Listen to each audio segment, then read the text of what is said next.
Just waiting for people to come in and get started.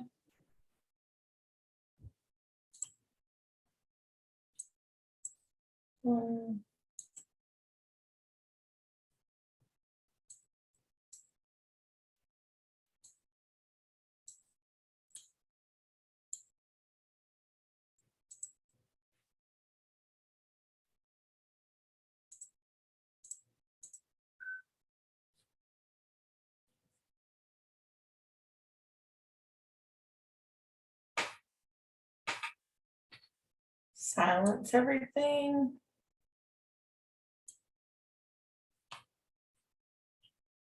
We're going to get started right at 6:30. We're going to get started right on time. And I'm hoping that my screen, everything is sharing correctly. Stop share. Share screen.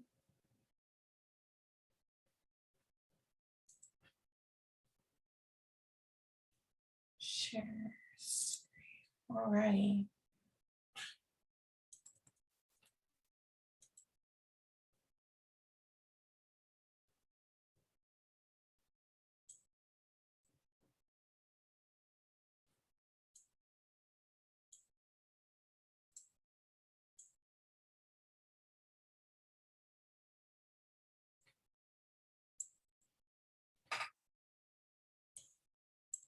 All right. It is 6:30, so we are going to get started. All right, so hi, my name is Kim Kostek, and I am presenting to you tonight, Stand Up to Bullying. So this is focused primarily for my school district, Goose Creek Consolidated School District. And if you live in another one, a lot of this stuff will apply, but I can only speak specifically to my experiences in this area. So, all right, so hi, I am Kim Kostek, and I am a parent that is against bullying. So how I even got involved in this is I have, between my husband and I, 7 children. And of those, I have kiddos that have experienced bullying, but in one of my daughter's cases, it was so extreme that it caused her to attempt to take her own life. So that is why I do what it is that I do. So just a little bit about me in the media. Like I said, Goose Creek is my home district, and the Baytown Sun is our publication. And so here's just some of the articles, front page things that that I have been featured in when it comes to bullying and all the initiatives that have taken place. So, all right, our talk today is going to include these subjects. So what bullying is, how to report it, what to expect from a school, and how to get involved in prevention efforts, at least in Goose Creek, or actually in all of this really would apply to any schools in the state of Texas. So first, what is bullying? So David's Law is the law that was passed that kind of really redefined bullying, and it also included cyberbullying, which is bullying as well, and it comes back and it affects our kiddos back at school. So so what is bullying, for the law? Well, the Texas State School Safety Center has developed this pretty awesome checklist that is available on their website, the Texas State School Safety Center. You can Google it, and this will come up in their resources. So it breaks it down, for for administrators to determine whether or not it is bullying by putting the law together. So what I say, before we go to that slide, what I say to people all the time is our administrators are not attorneys, and they can't really, you can't expect them to be able to completely decipher the law. Sure, they should have an understanding and an appreciation for it because they are out there enforcing it, but they can't understand all the ins and outs. So this checklist really helps break it down for them. So let's just kind of break it down together. And again, these resources are available on the Texas State School Safety Center's website. So is it bullying? Step one is, was it a single significant act or was it a pattern of acts? You know, a pattern of acts could be behaviors that have repeated and that occur within a short period of time, but not necessarily. It could also be over a span of months or even years. So it could be, you know, these kiddos are in 7th grade and they started when they were in 4th or 3rd or 2nd. And this kid has, the bully has been consistently over this period of time, just kind of hateful to this child. Or a single significant act. You know, this is if the child was physically harmed, or if there was something on social media that was posted, then these could be single significant acts. And this is one thing also that David's Law really, really helped narrow down, or should I say broaden up, to include. So let's see. Okay, by one or more students directed at another student that exploits an imbalance of power. So an imbalance of power can be incredibly subjective. It could be size, and you know that's typically what you see: little kid versus big kid, right? Those are size. But imbalance of power can also include you know, social status or socioeconomic status. These are two things. Again, it's subjective what an imbalance of power can look like. But it can be physical strength. It can be athleticism. It can be, you know, popularity in school. And in fact, studies are showing more and more now that that students bullying actually it occurs more often for somebody to be able to maintain their social status. And so that could be an imbalance of power right there. There's a kid that's popular versus a kid that's not quite so popular, and it helps maintain their social status. So okay, so the next criteria in order for it to be able to meet the bullying, the definition of bullying through Texas would be, you know, it has to either happen through physical contact, like a kid pushes somebody, hits somebody. It can also be just as simple as like poking them, like that's physical contact. Verbal expressions, saying hateful words, derogatory comments, you know, name calling, even threatening to take away your friendship. That's verbal expression that that could be considered, you know, could be taken into consideration with this. It doesn't even have to be a direct hateful comment, but it could be just a threat of, you know, not being their friends. It's a comment that is meant to hurt. No matter what it is intended to hurt their feelings. And written expression could be a comment on a social media. It could also be notes. It could be just written on a notebook or put in a locker if we don't really have those in Goose Creek, but it just has to be written down, and it doesn't even matter. Like I said, it could be electronically written. It could be a text message. That's written expression. And electronic means, so this is something else with David's Law where it really strengthened for cyberbullying, but you know, electronic means is pretty much anything using technology. If it's a a phone, an iPad, a computer, it could be email, text, instant messaging, like using a third-party internet website. It could also be like photoshopping a picture. Those are electronic means. And again, it's meant to humiliate, harass, or embarrass the other student. So this is a fun section because I see quite frequently that this section, if not using the checklist, it likes to get broken up and like ands get to thrown in when in all actuality, each time that you see a section on this checklist, it's ors. Okay, so I'm gonna kind of go back real quick to the overview again. So, the first section, is it, a single significant act or a pattern of acts? And that's where we go into the next section. So the next section is where there's an and.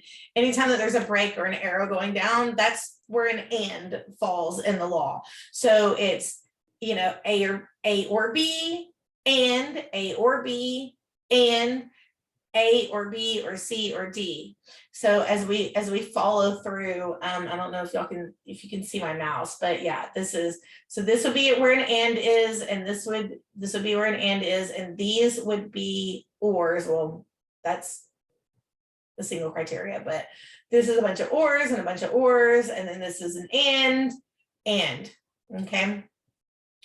All right, so again, when we go back here, this section, sometimes they like to throw in, and is sufficiently severe, persistent.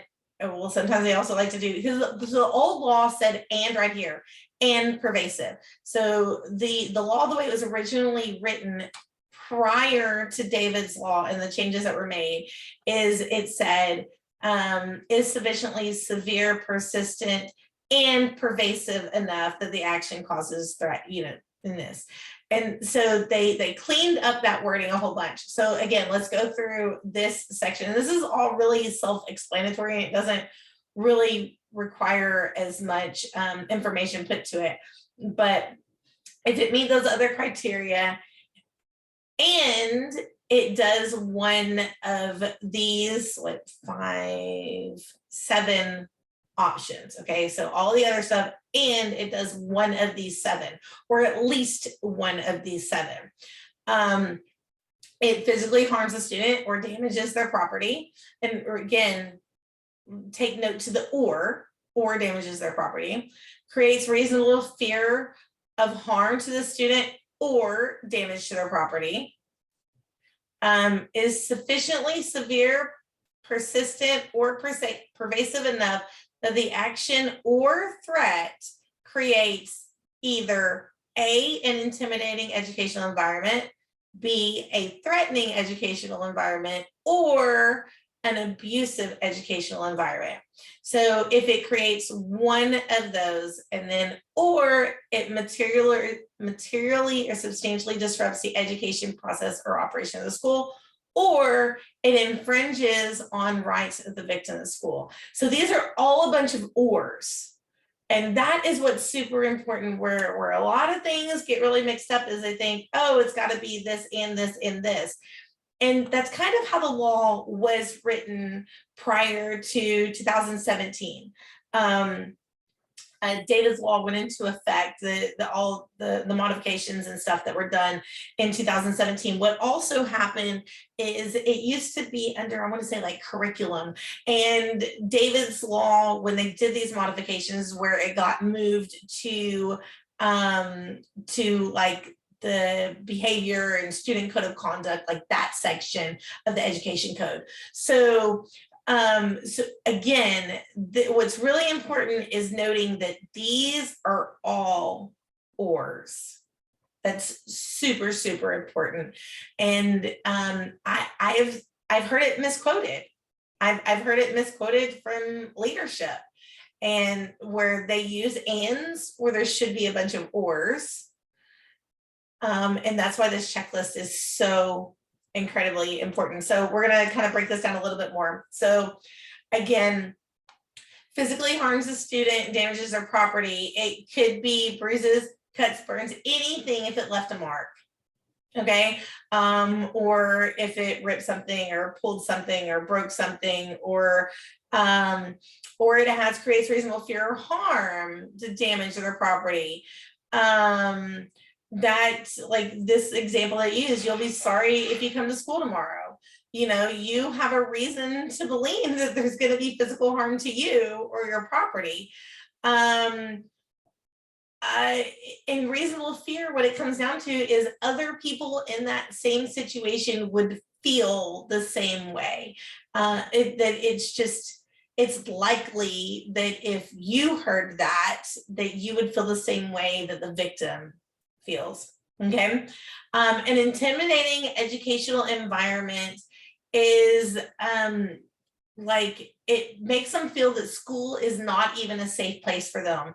So, and like if they're afraid that they're going to school because that bully is in the same class as them, or they're going to pass them in the hallways, that is an intimidating environment where they want to avoid it, and they're just kind of fearful for it.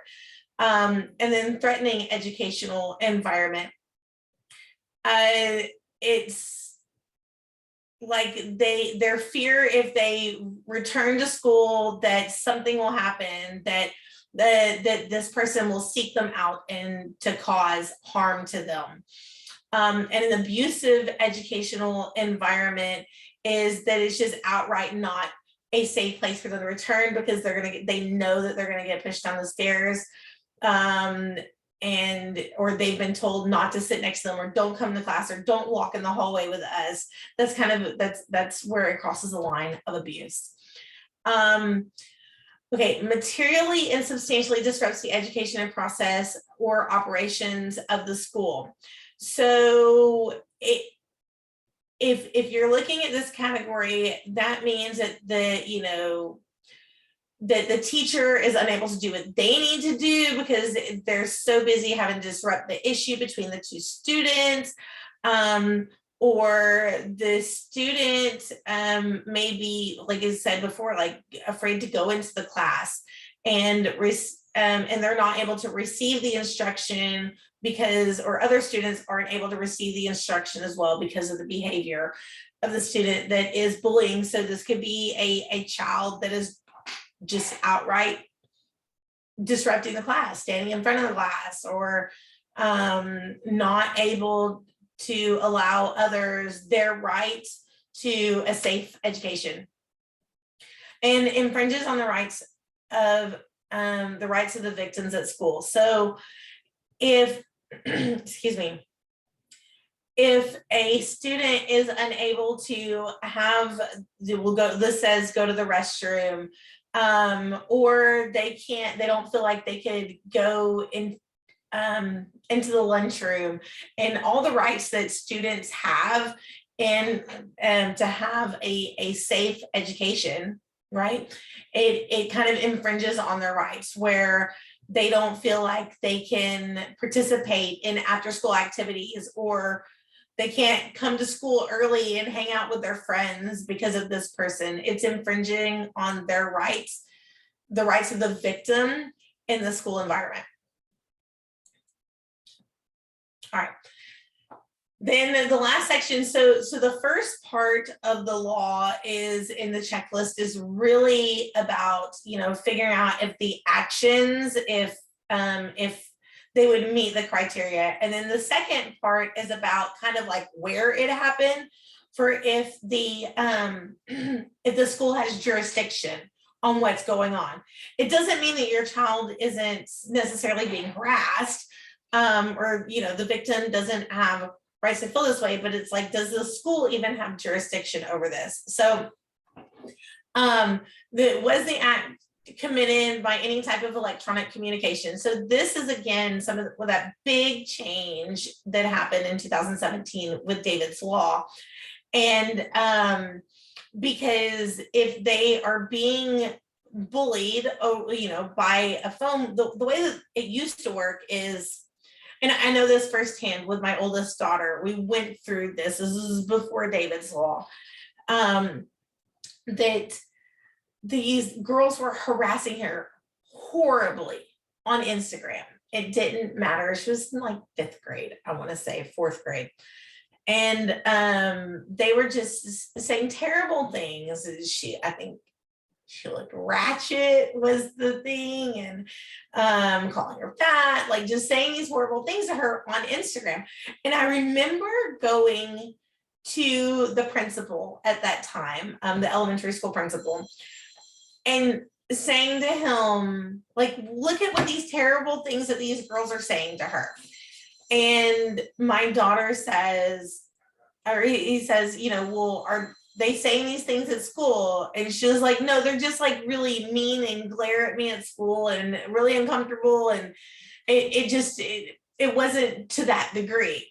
And but again, like, well, that's on social media and that's outside of our jurisdiction. That's happening at home. And I remember telling the principal, like, wait a minute, hold on a second, like, make it make sense, because they're at school 8 hours of the day and she doesn't even get home till like 4:30. Okay. And she goes to bed at like, let's say 8:30.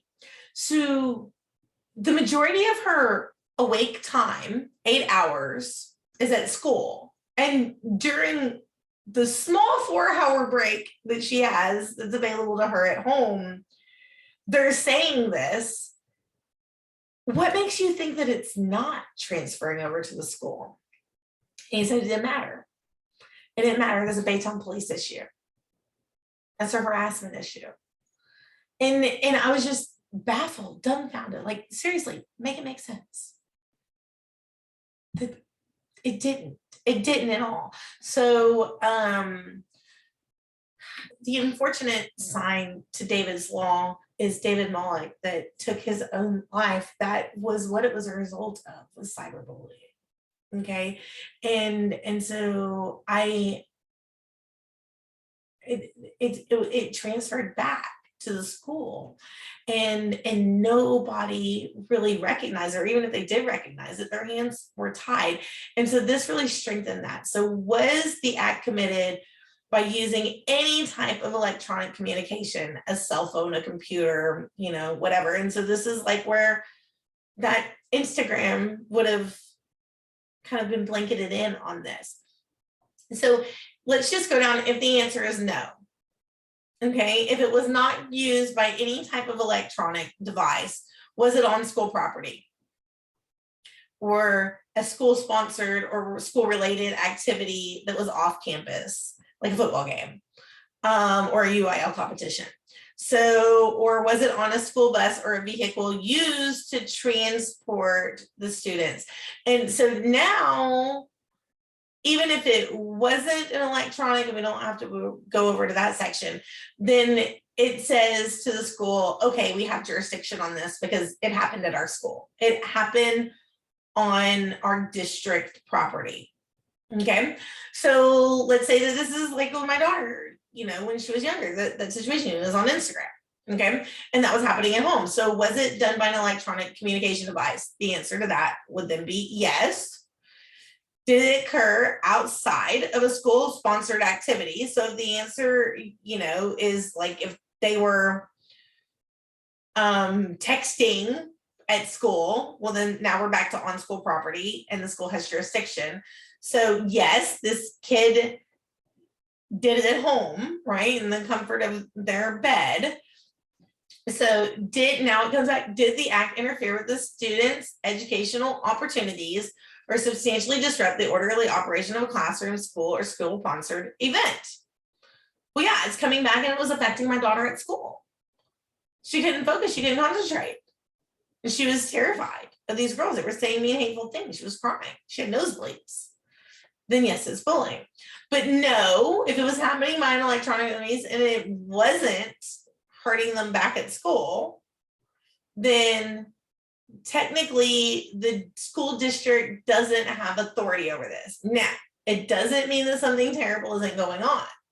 That just means that they don't have authority over this particular incident. It doesn't mean that it wasn't harassment. It doesn't mean that there wasn't an assault. It doesn't mean that there was not a violation of the student code of conduct. All that it means is that it was not considered bullying by definition of the law. And that is one thing that people have a tendency to get caught up on, bullying. And hey, I can tell you right now, it's underreported. I've seen the numbers, I know the numbers, I've gone through it, I've combed through them, and I know what the CDC says. It is absolutely underreported within our district. It's underreported through the majority of school districts. It's not necessarily an anomaly. And that's one of the things that some of the new laws are trying to fix, is how we can get that reporting numbers up. But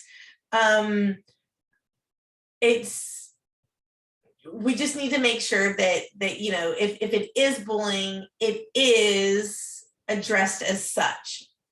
Okay.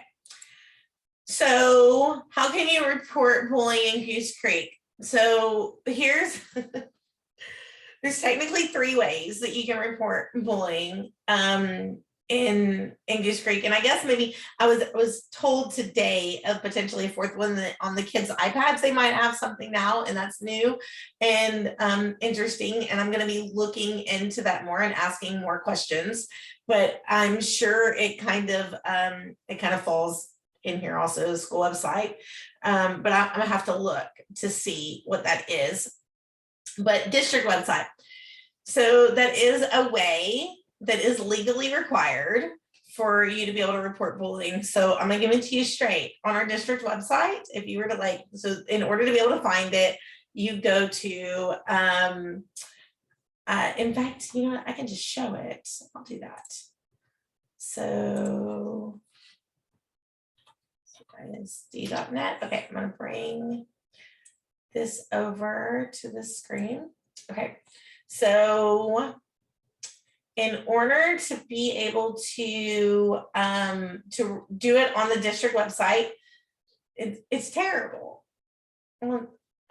It's terrible. So you go to students and parents, and you can go down here and look through all the million words to be able to find it, which is over here under health, which doesn't make a whole bunch of sense to me. But so I'm just going to click on students and parents. It is a little bit easier to see right here, right? So report bullying here. But this is where it gets really fun. There's nowhere you think you're clicking on the link to report bullying here. You're not. So it gives you an option to email Araceli De La Cruz, Kimberly Barnes, or Stella Gonzalez, which is the secretary for student services. And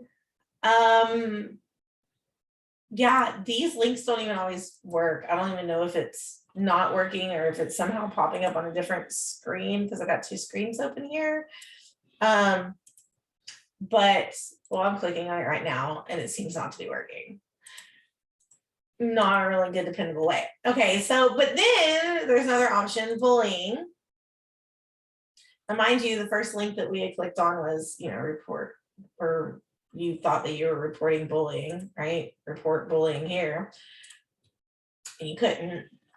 And so here you can determine whether it's bullying or not, which is going to bring you to the handy dandy checklist that we started using this year. Exciting. It's not for a couple of years, but that's exciting that we're supplying it to help others understand a little bit. And you can learn about the district's bullying policy, which FFI local, I believe it is. Yes. Yeah, but I still need to report bullying because, that's what I came here to do. So essentially, after you read a bunch of words here, you can see, oh, I can go to my kid's campus and report it here. But wait, no, there, finally. we found our way to reporting bullying. I mean, it's difficult. It needs some work. Now, I get the benefit of this process and the way that it is so that way you're reporting directly to the campus. Because the report bullying, when we used to have one before they redid the website last summer, there was some that if you did it on the district website, they go to student services and then they had to forward it. And so I'm just going to assume they were trying to cut out the middleman a little bit, but it made it incredibly difficult for that to happen. So now here, since we're on Alamo's website, I'm just going to show you how to report it on any website. So all school websites look the same. They're all designed to be very uniform. And it's really unfortunate that in order to be able to report bullying straight from the website, you have to scroll down.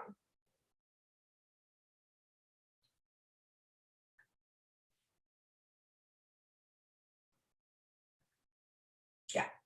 So I'm hoping that we can get that changed. I really am. It's been in the conversation. But yeah, so I'm just gonna go to a junior high campus randomly. Gentry, I think is what I clicked on. Report it here. Should do the same thing. It's all the same type of form.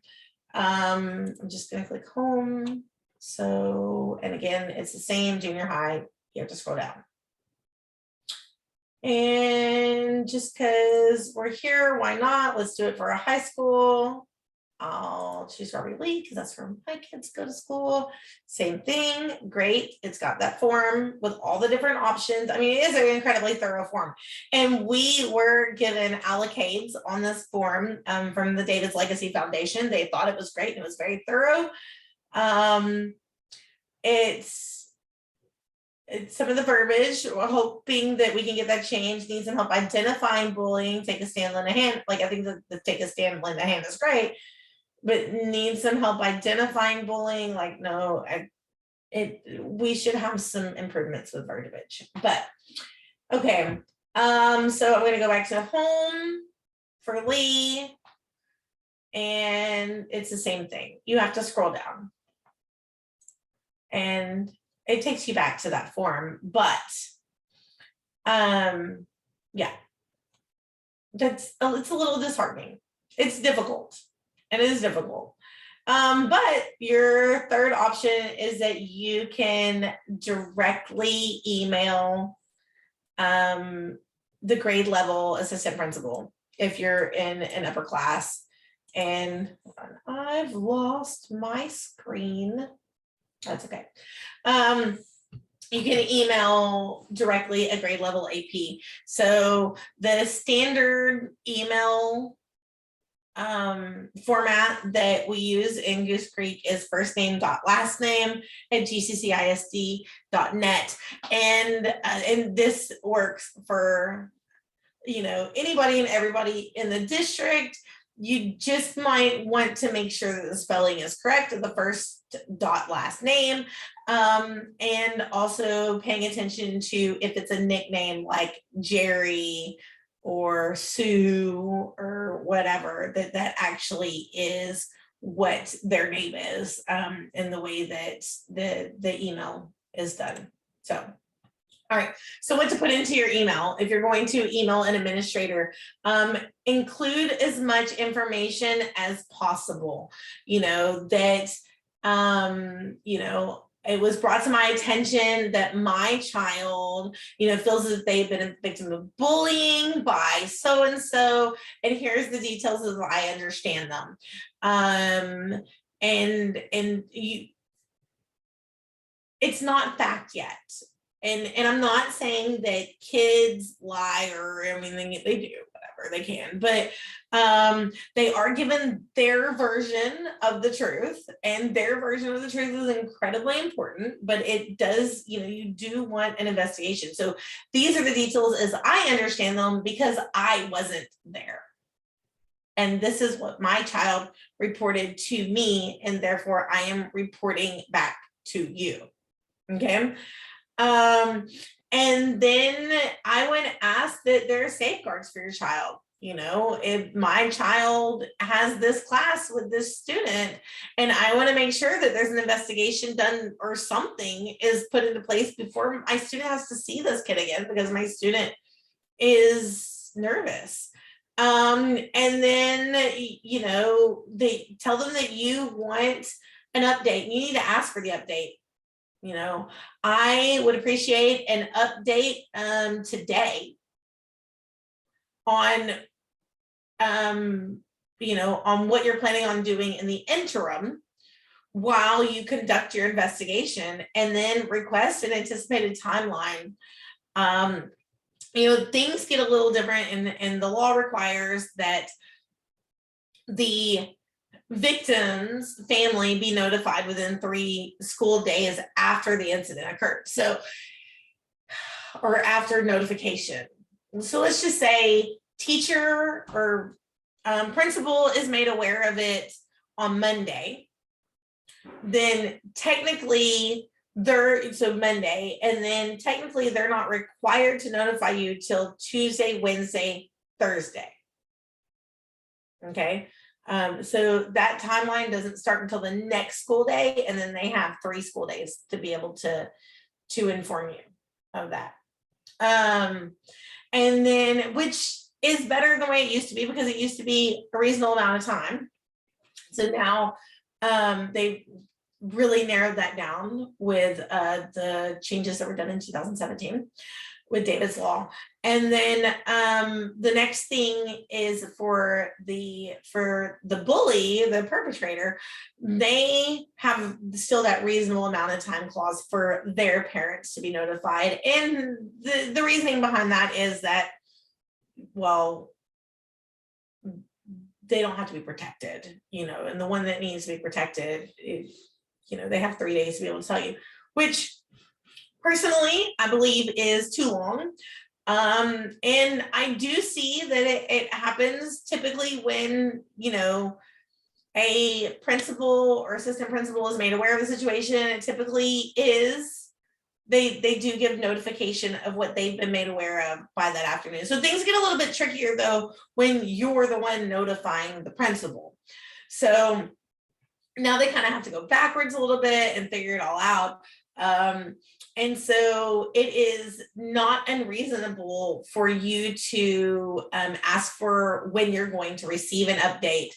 And then me personally, I put those dates on my calendar. I'm going to receive an update on Tuesday. So I'm expecting an update by Tuesday, worst case scenario, end of school day.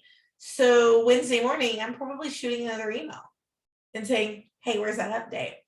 Not because I really want to harass or get on top of them, but because it's about accountability. And you said I'd receive an update by Tuesday. You know, somebody said something to me earlier today. I was talking to them and they said, you know, I try to, you know, I get it, or that's the statement was, try to be understanding, I get it. And I say, yeah, I get it too, but I don't get it, because I mean, I get it. I get that they have other things to do. I get that sucks. I get that we, you know, that their day gets turned upside down. And I think it's a little gross how much time they have to spend on these things. And that's something that I feel confident that our district is trying to clean up, some forcefully, and others because it's just it's a flawed system. And that's not an attack on our district. It's just a flawed system. And so it is messy, and it takes, you know, too long. I've talked to elementary level administrators, and they say it takes at least a whole day. You know, they get a bullying report and they're like, oh gosh, there goes my day. Not in an ugly way, I mean, because they want to service the child, but because how flawed the process is. And with junior high, it takes even longer. I'm not 100% clear on everything why. But we're trying to work through some of those kinks and see if we can figure out where the disconnects are in the system so we can have a much more appropriate system, but it is what it is.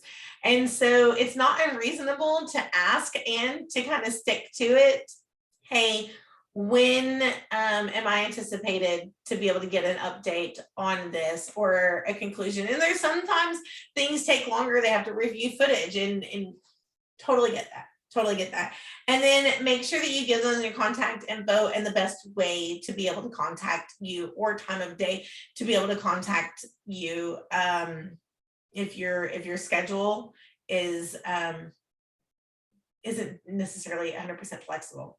So, okay, so the administrative expectations are that they interview direct parties. This is what happens during that investigation, is they interview direct parties, then they interview witnesses, and they review camera footage. So this is, or in any other like witnesses also, that could be like any other teachers, things like that. This is where things get really interesting, and it depends so much on the training of the administrator. I've talked to many administrators before and who've interviewed witnesses, and their process, the way that they did it, it was like, but they talked to each other. And they kind of like were in cahoots with the witnesses, and the witnesses kind of like, they're not really credible. And then I've talked to other administrators. I'm going to kind of throw this out there.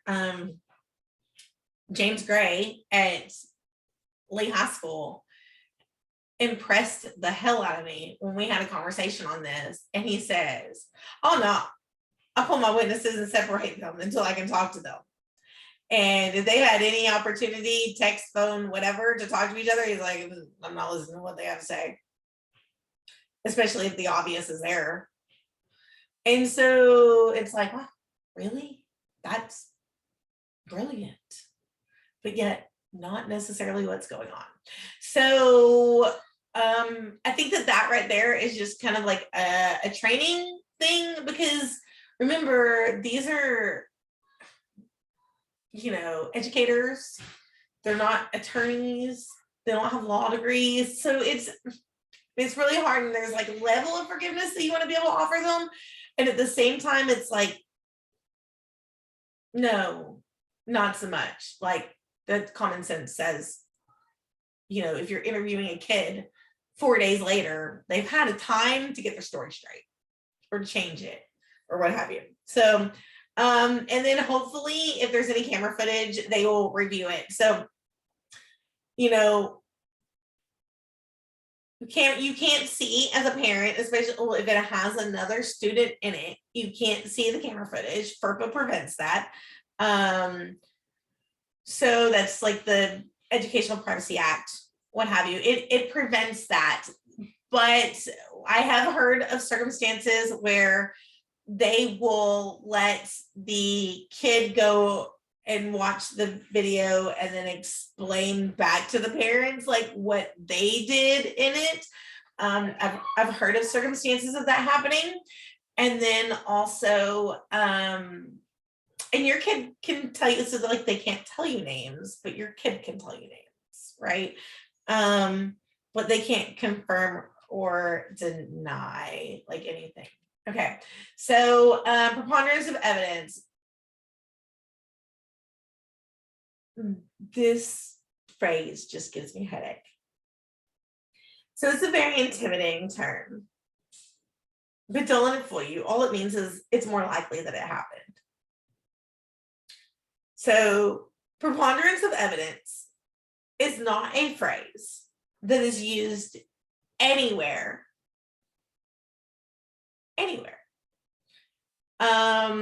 Not that I can find, and anybody is welcome to correct me, but not that I can find. But it is something. What it really means is that it's more likely than less likely.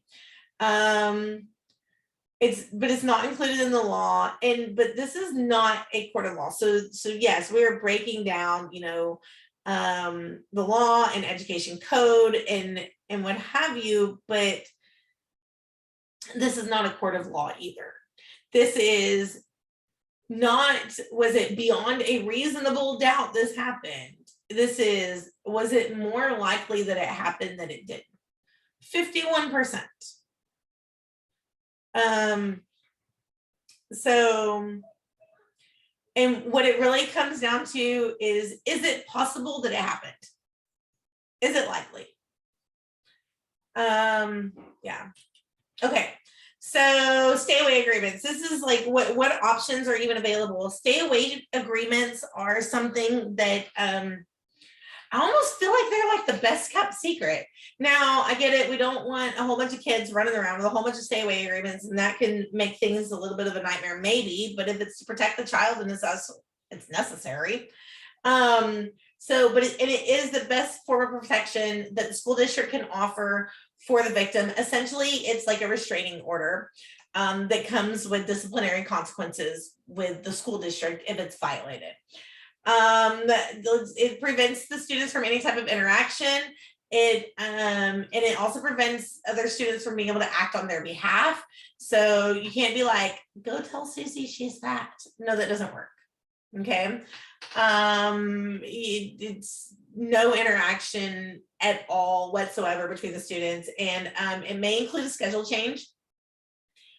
If now, prior to David's law, there was nowhere in the law or the education code that talked about changing students' classes, changing student schedules.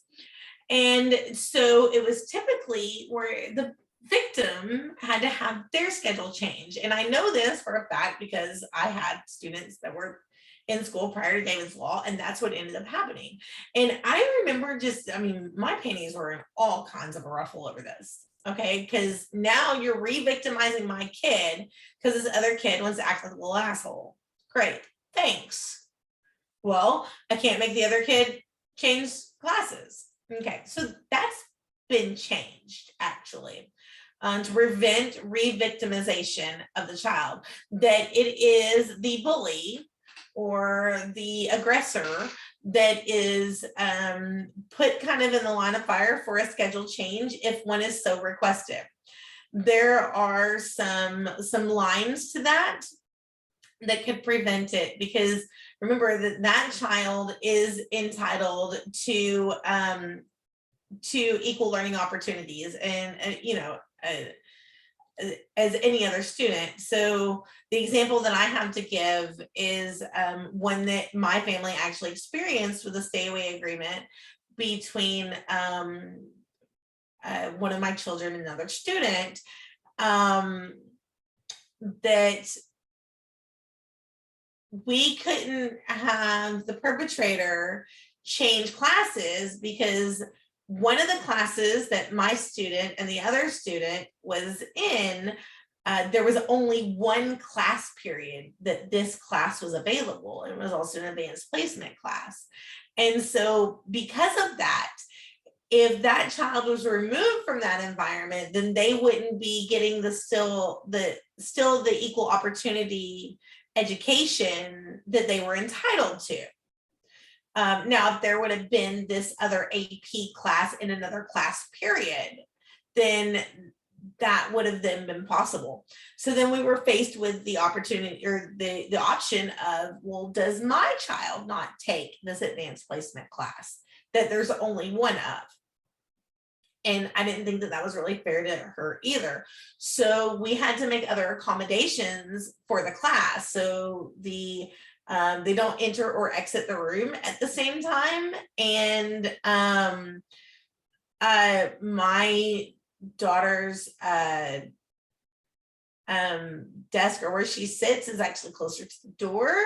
So she can exit much easier and enter much easier, but they don't have to cross paths. And yeah, so those were accommodations, and the teacher was made aware of it, that these two kiddos, actually 3 kiddos in the classroom, have a stay away agreement, and this is how it needed to be enforced. So the stay away agreements, but it doesn't necessarily mean that it's going to have a schedule change, but it may include a schedule change. And there's an option on the stay away agreement for a schedule change. And it also takes into consideration bus routes, bus schedules, extracurricular activities, anything like that, where they would be interacting with each other potentially. And the stay away agreement must be signed by the students and also the parents and the administrators. And so legally, a student cannot enter, a child under the age of 18 cannot enter into a contract without their parents' consent. And so it's the parents that are entering into this contract as well with the school. So, and then like it says on the slide, in 2019, the law changed that now it's the bully that moves out of the classroom, not the victim. So, which was a huge win in the 2019 legislative session. So, let's see. All right. So how to get involved with prevention efforts. So number one, talk to your children and explain the importance of reporting bullying that they witness. So not just what they're a victim of, but what it is that they're witnessing and how they can stand up for other children. If you know, like if you see something, say something. If you hear something, say something. And if you, I love it, Dr. or James Gray, the principal at Lee, he says some really awesome stuff. And he says, if you just feel it, say something. It's better than to not. And but really expressing to your children the importance that they are their friends and the school's best advocates and the best line of defense. Find one person that they trust. So also with reporting bullying, something else that it used to be where the counselors dealt with bullying. Well, counselors don't deal with bullying anymore. And that changed, I want to say, the 2019 legislative session, when we got like really more like mental health laws and what have you that were passed. So the theory is that the counselor needs to be a resource to both the victim and the bully, right? Because as terrible as it is, and we don't like to see it, I am actually a huge advocate, not just for bullying victims, but for bullies as well, because they've got something going on.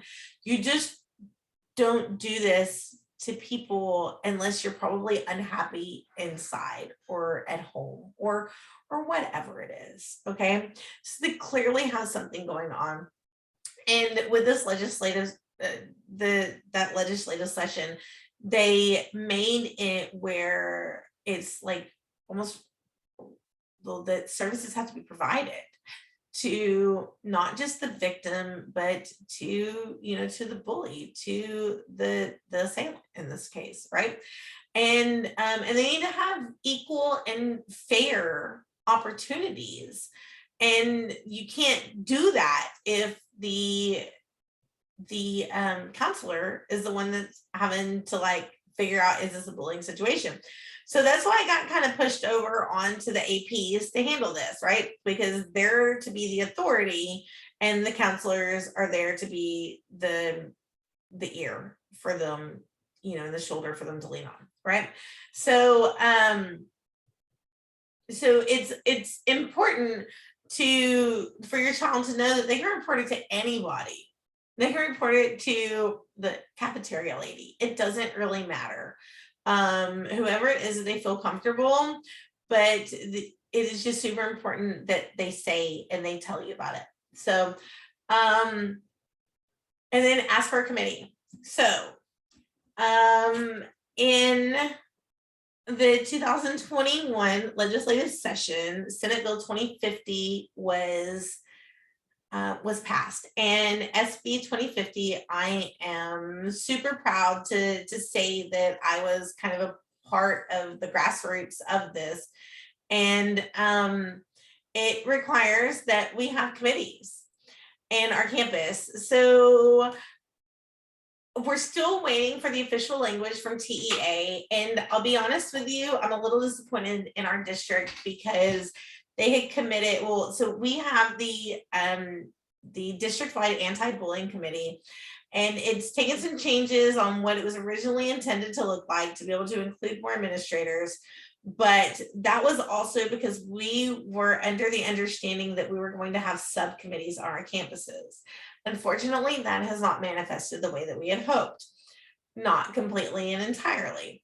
This is something that Travis Elementary is currently working on and has put out applications and informing of the committee. And Baytown Junior has committed to attend Travis's committee, their anti-bullying committee meetings. And so they can develop one as well. And Robert E. Lee High School has committed to a anti-bullying advisory group, which will then turn into a broader committee with parents and stuff as well. But the advisory group has been students that are pretty much like talking back with Mr. Gray, and the AP is saying this is what we need. And that's what's super important is student voice. So I am a little disappointed that our district has decided most recently, or it's made statements and alluded to, character strong meets the section of the law where it talks about for students to meet occasionally with lessons on bullying, and that PBIS meets the criteria for, that there's a committee that meets and they discuss bullying. That's not really the way that the law was meant to be. So I'm hoping that Goose Creek will shift their opinion and their stance back pretty soon in the direction it's supposed to be. But either way, ask for a committee. When it comes to Travis Elementary, Baytown Junior, and Robert E. Lee, I have kids at those campuses. And so it was, becoming friends with the admin and being involved and them knowing how passionate I am about this, that when I had the conversation, hey, I want an anti-bullying committee on this campus, they listened and we talked, and that's what got the ball rolling. So you can do that too. Senate Bill 2050. So that is super it's super important that's gonna like be the foundation of all of this. And worst case scenario, we go back and we revise the law in 2023 and strengthen it a little bit more. I'm hoping in Goose Creek that won't be necessary, but these loopholes have came up. And so we're going to hope to be able to get it there. And then also say attend school board meetings. So they're typically the first Monday of every month. And it doesn't matter if you're a district employee, you're a parent, you're in anything, like really attend school board meetings. They're important. More than anything, if you can attend the meetings, they have a YouTube channel and they're all available, and really see and know and understand what's going on. But by attending school board meetings is another way for you to be able to really get to know the administrators and get involved and see what you can do. There's a plethora of committees that our school district offers, and the best way to know about them as they're coming up is if you are involved. So to be able to prevent it. So there is a new Facebook group that I went ahead and after conversations with a few friends and another mom, I said, you know what, we need another resource for us to be able to have this, to share these resources more. And so I created this Goose Creek Parents Against Bullying. So if you pull out your phone and you scan the QR code, you can go and request to join the group. There's not a whole bunch that's up there now, but there's going to be more and more coming in the days. And if you know of someone that wants to get involved with anti-bullying within our district, or or has a student that's been a victim, or even somebody whose student was the bully, that's okay. This is going to be a community for us to be able to have the change. right? And then the last thing that I'm going to leave with you is children should be able to live a life free